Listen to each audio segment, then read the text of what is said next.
కార్యాలు నిన్ను నిరాశలోకి తీసుకొని వెళ్తుంది. ఈ లోకమైన కార్యాలు నేను వేదనలోకి తీసుకొని వెళ్తుంది.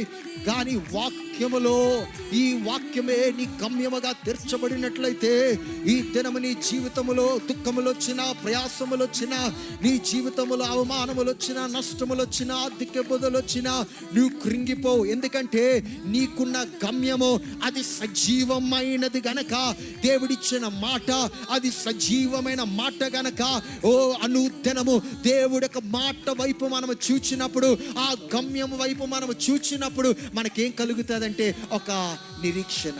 యేసయ్యా యేసయ్యా పరమాత్మ